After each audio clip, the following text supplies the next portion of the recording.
Noti Hoy, con información al día. Las opiniones vertidas en este espacio son de exclusiva responsabilidad de sus protagonistas.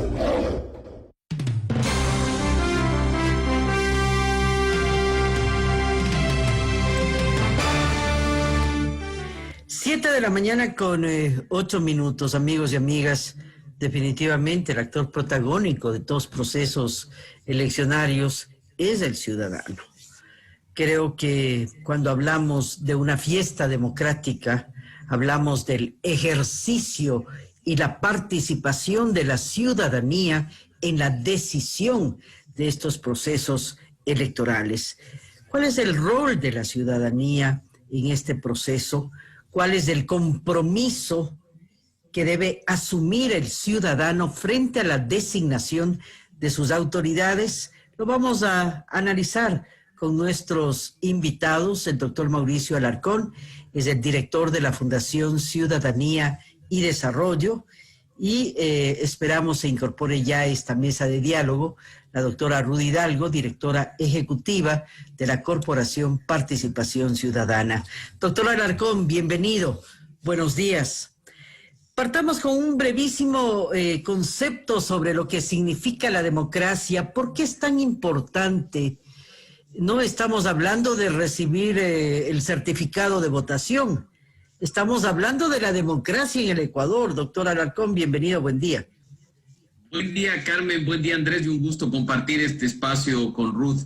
Creo además, a propósito de tu introducción, Carmen, que no podemos ni debemos limitarnos a hablar de la democracia como su clásica definición etimológica, ¿no? El gobierno del pueblo, sino que tenemos que empezar a profundizar en el término y empezar a considerarlo de una manera más amplia. Por un lado, por supuesto, en el concepto de lo que es participación, una democracia participativa en la que el ciudadano se involucra y no se limita simplemente a elegir representantes. Y por otro lado, en algo que se discute con más fuerza durante estos días a propósito de la presentación del índice de la calidad democrática de la unidad de inteligencia de The Economist, precisamente en que hay elementos que nos permiten determinar qué es una democracia de calidad y qué no lo es. Analizar el concepto de una manera muy simple y superficial puede traer a consecuencia el discurso que ya algunos totalitarios nos han manifestado en varios países de América Latina, ¿no? Tenemos elecciones y la democracia bajo ningún concepto puede relacionarse únicamente al hecho de tener procesos electorales, porque incluso si hablamos de calidad democrática, nos referimos a elecciones libres, justas, democráticas y transparentes. Así es que hay varios elementos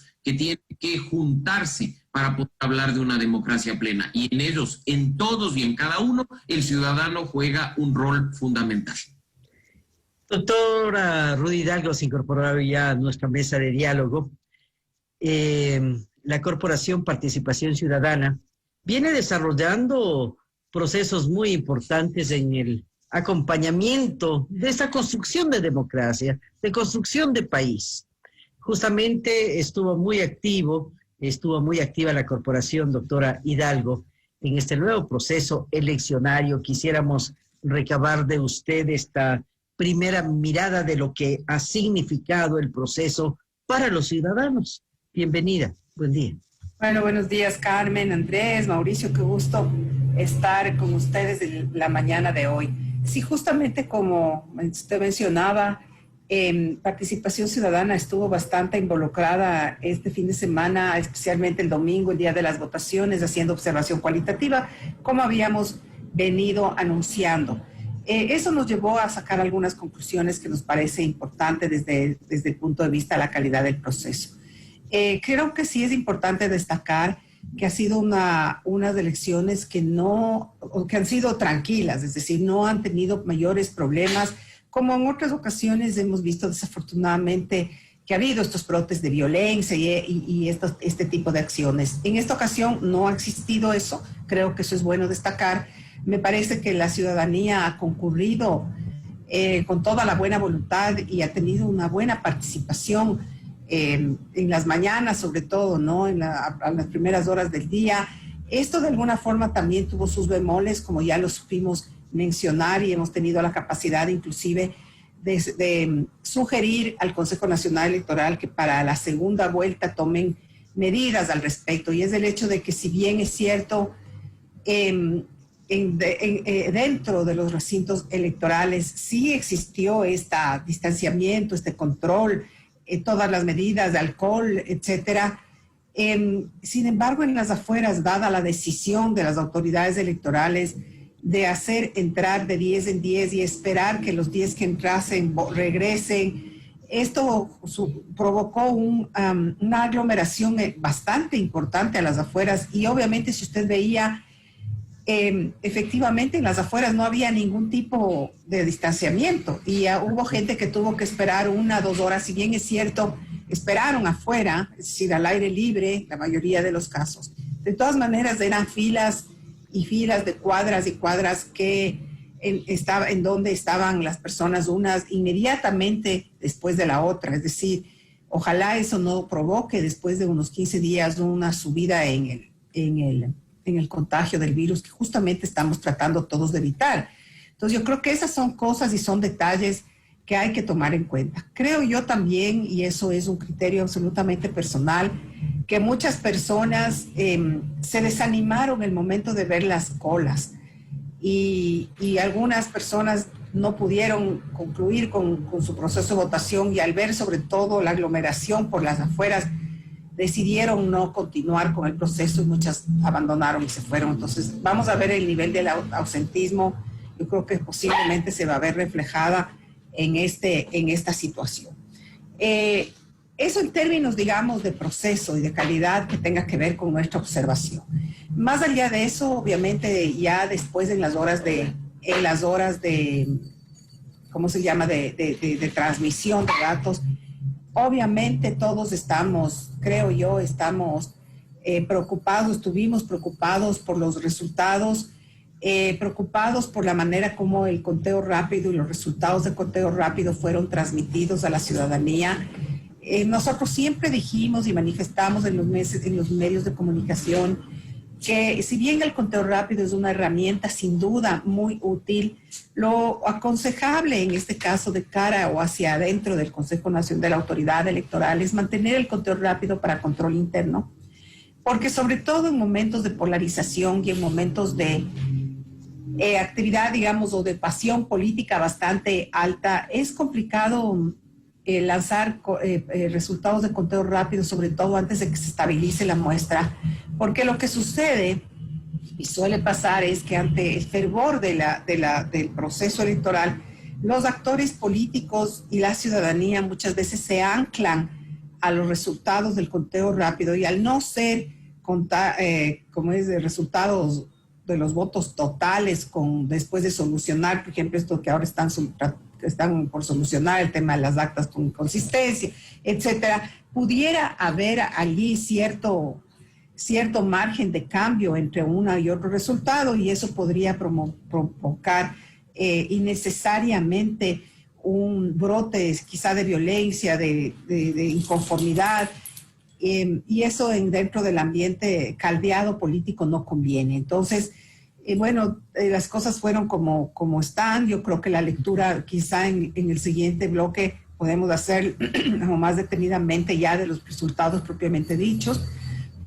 Me parece que son resultados interesantes, que son resultados que realmente plantean una realidad, y es la realidad de que la ciudadanía y que el Ecuador tiene un viraje totalmente al otro lado del cual pensaban muchos que iba a tener, y yo creo que eso tiene sus razones y hay que analizarlas y hay que entenderlas. Eso, Carmen. Bien.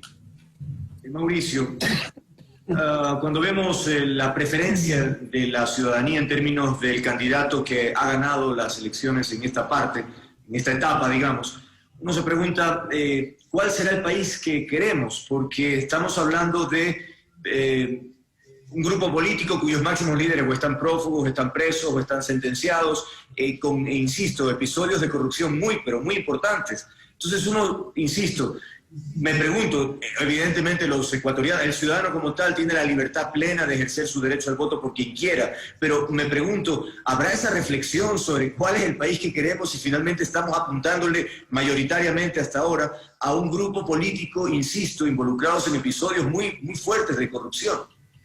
Andrés, no nos olvidemos que mucho se ha manejado durante los últimos años la normalización de la corrupción. El hecho de que los ciudadanos la justifiquen a cambio de un beneficio. Esa frase de pero hacen obras, por no decir completa, roban pero hacen obras, se ha convertido en muchos casos en la justificación perfecta para seguir eligiendo, no solo en Ecuador, sino en otros países, a personas cuestionadas por actos de corrupción. Y pues en ese sentido no debe sorprendernos lo que está pasando, porque para una población ecuatoriana afectada por una crisis económica, laboral, social, de seguridad, recordar con esa nostalgia una época de bonanza tan cercana, le hace sin duda optar por el candidato que esa bonanza histórica representa, ¿no? Muy difícil que todos nos pongamos a analizar cuáles fueron las razones, que si el precio del petróleo y demás, de esos son detalles que muchas veces quedan únicamente para los expertos y que uno, como digo, recuerda con claridad aquella época en la que llegaban más bonos, en las que veíamos más obra pública, incluso en estos días a propósito de la jornada del domingo han circulado videos de periodistas que afuera de recintos electorales entrevistan a la gente y le preguntan sin decirme por quién votó, cuénteme, y en lugar de contar por quién votó, lo que hacen es hablar en contra del gobierno actual, decir, antes hacían esto, antes hacían esto otro, antes esto, y el actual no hace nada, porque la gente no siente que el gobierno le esté entregando, o sea, empieza a sentir que sí, chévere, no roba, pero tampoco hace obra. Eso es lo que empezamos a ver, y yo creo que analizando ya los resultados, a lo menos lo que se conoce hasta este momento, Andrés, vemos que ese voto duro que ha estado presente en todos los procesos electorales, porque no nos olvidemos que en las seccionales de 2019 también puso 2 prefectos en provincias grandes del país, ha puesto mayoría en el Consejo Metropolitano de Quito, va a estar presente durante mucho tiempo, y la política y los políticos inteligentes y con un ápice de sentido común deberían sentarse a analizar el electorado y las razones por las cuales se decanta respecto de determinadas opciones políticas, en lugar de simplemente, como de manera simplista lo han hecho algunos, de no estar en contra de aquellos que han votado por una opción distinta a la que representan. Ruth, hace un momento conversábamos con el consejero Luis Verde Soto y le preguntábamos justamente sobre el tema de la estabilización de la muestra. Decíamos porque algunas personas han dicho que no fue prudente que lo hiciera porque todavía se movían las cifras, sobre todo en el segundo puesto. Y él más bien dijo que no, que tenía ya indicios ciertos de que la muestra era pertinente hacerlo. ¿Usted sostiene que no entonces? El audio, Ruth.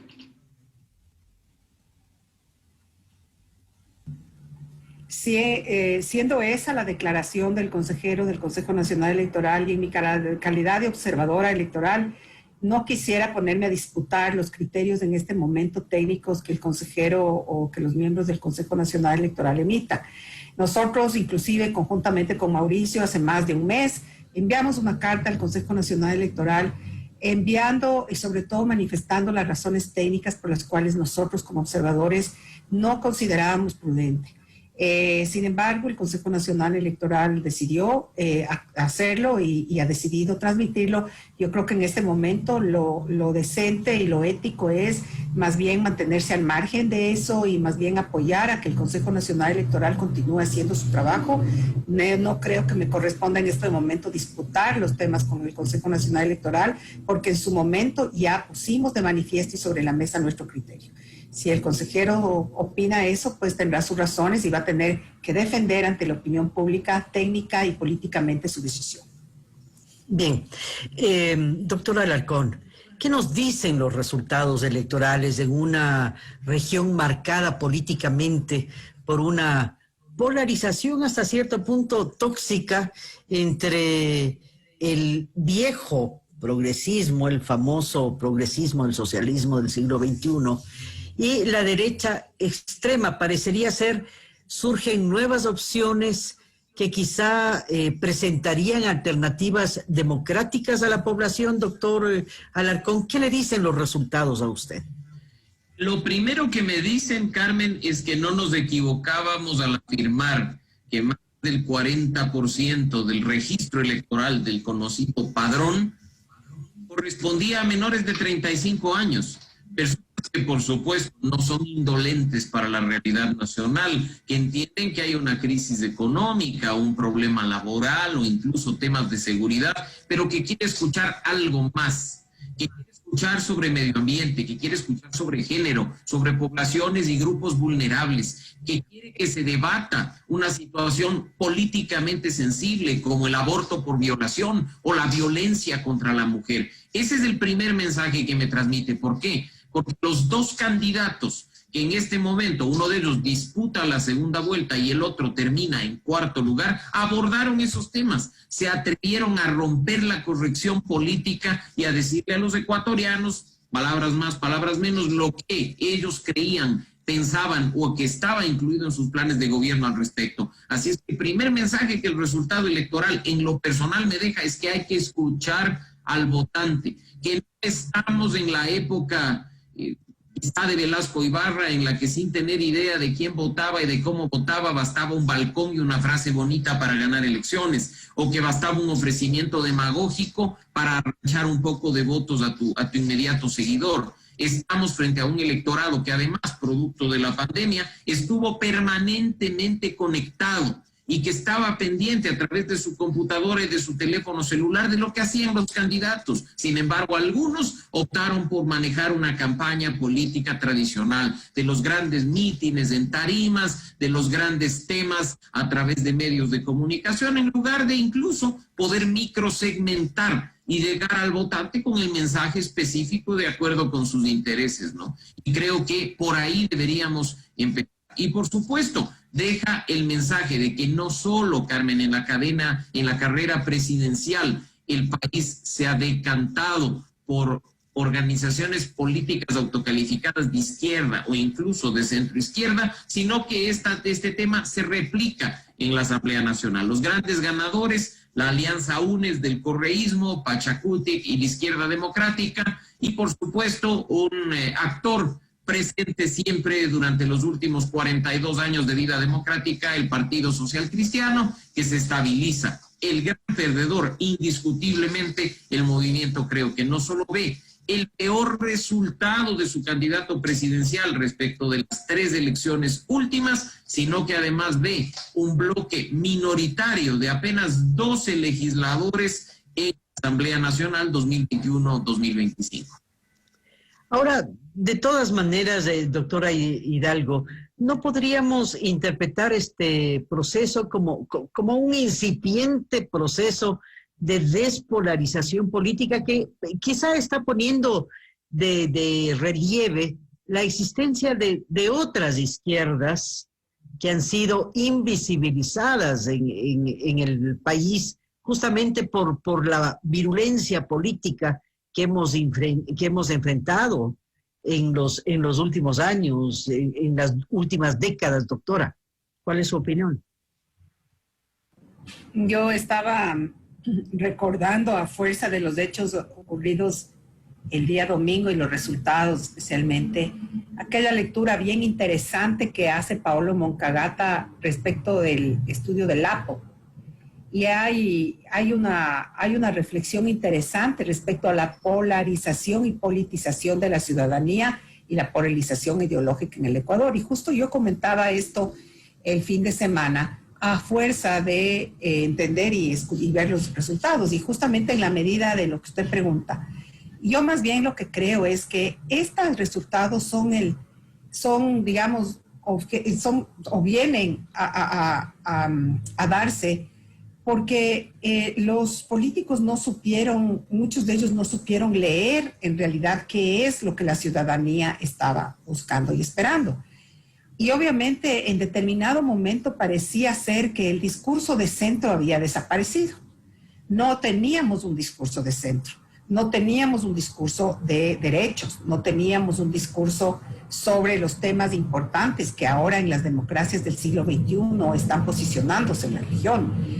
Y claro, empezamos a escuchar solamente, que no está mal, pero solamente empezamos a escuchar discursos o ideas alrededor del fortalecimiento del empleo, que sin duda es importante, de la economía, que también es importante, pero nos olvidamos de aquellos temas que están en el tapete regional, nos olvidamos de que hay pañuelos verdes que están pidiendo a nivel regional a través de un movimiento que nos guste o no, es súper fuerte y que se manifiesta en Argentina y han logrado la despenalización del aborto en Argentina, que se manifiestan en Chile y han logrado esta constituyente justamente para ver y discutir estos temas. Nos olvidamos de los otros temas importantes como la violencia de género, a pesar de que haber estado en pandemia nos ha destapado muchos de estos problemas como la violencia de género justamente. Entonces, se olvidaron algunos actores políticos de estos temas, minimizándolos y pensando que en realidad estos temas no importaban, cuando si tomamos en cuenta lo que dice Mauricio, el alto porcentaje del padrón electoral con jóvenes, era un alto porcentaje que estaba buscando y que iba a buscar de todas maneras dónde estaba ese discurso de centro. ¿Qué es lo que sucede? Sucede que después surge en realidad este discurso de centro. Y este es el discurso de centro que se posiciona. Yo decía antes de ayer en un análisis, no supieron entender que los jóvenes ahora, además, a propósito de la debacle en los partidos políticos, de la debilidad de los partidos políticos, el joven hoy por hoy, el joven del siglo XXI, transita en un ambiente de causas. No es un joven que transita en el ambiente de la ideología. No es un joven, y eso lo dicen los estudios, no le importa mucho ser, yo soy de izquierda, autodefinirse de derecha, de centro. Lo que ellos luchan son las causas. Lo que le mueve al joven es la causa. Entonces, no han sabido escuchar este tipo de mensajes, y obviamente ellos han buscado, y ahora tenemos dos fenómenos desde mi punto de vista, ¿no? Entre comillas. Uno, Yacu, que realmente llega a un posicionamiento privilegiado histórico desde mi punto de vista en relación al porcentaje tradicional que el movimiento que él representa tenía usualmente, y llega con una imagen normal, digamos entre paréntesis. Se presenta como un tipo cotidiano, como un tipo normal, igual que todos nosotros. Es un tipo además estudiado, es un tipo formado, es un tipo que le fue bien en el debate, desde mi punto de vista, del Consejo Nacional Electoral, o que organizó el Consejo Nacional Electoral. Conecta con la juventud en el tema de todos los temas que a ellos les interesa. Se autodefine defensor del agua. Obviamente, más allá habrá que ver de los criterios que él maneja, que a veces no son muy técnicos, pero en todo caso se autodefine por el agua, por la vida del medio ambiente, un tema que está muy en boga, y sobre todo este interés de la juventud, y sobre todo se planta en el tema de los derechos. Tenemos otro candidato también que no tiene miedo de hablar del aborto, sin miedo, un hombre hablando del aborto, un hombre hablando de los derechos sexuales, reproductivos, un hombre manifestándose en contra de la violencia política. Yo le quiero decir una cosa, simplemente para que usted tenga una muestra. Nosotros como Participación Ciudadana llevamos adelante varias campañas cívicas, preelectorales y electorales. Una de ellas, la campaña No es el costo de hacer política, visibilizando la violencia, y la otra campaña, el Pacto de No Agresión. ¿Quiere saber cuántos candidatos a la presidencia firmaron el Pacto de No Agresión a pesar de haberles hecho llegar? Ninguno. Solamente 2 candidatas a la vicepresidencia aceptaron el Pacto de No Agresión, pero los candidatos a la presidencia, ninguno. ¿Qué le está diciendo eso? Que de todas maneras la élite política y las figuras políticas no toman en serio a la sociedad civil, no toman en serio lo que no les parece que sirven de algo, cuando en realidad la sociedad civil moviliza mucho pensamiento. Nosotros hemos logrado movilizar el pensamiento, fíjese usted, en contra de la violencia política, en contra del Pacto de No Agresión, de las noticias falsas. Entonces, esa incapacidad de los actores de la actoría política, y ahí sí hablo de todos, de poder conectar con lo que la sociedad civil, bajarse del pedestal político en el que ellos están y un poco entender lo que le mueve a las masas. Creo que eso ha sido uno de los temas claves, que algunos se han conectado, entendieron, como digo yo, el secreto de la milanesa y adoptaron esa receta y están donde están en este momento. Entonces yo creo que hay que hacer un repensamiento honesto, tranquilo, de qué es lo que ha pasado con estos elementos para pensar a futuro también a la política, ¿no? Claro, y pensar en la segunda vuelta además, que este proceso aún no concluye, y de allí la necesidad de cómo ciudadanos meditemos en todos estos elementos y seamos justamente parte protagónica, asumir como ciudadanos el rol que tenemos para la construcción de ese Ecuador diferente. Muchas gracias a la doctora Ruth Hidalgo, muchas gracias a Mauricio Alarcón por habernos acompañado esta mañana.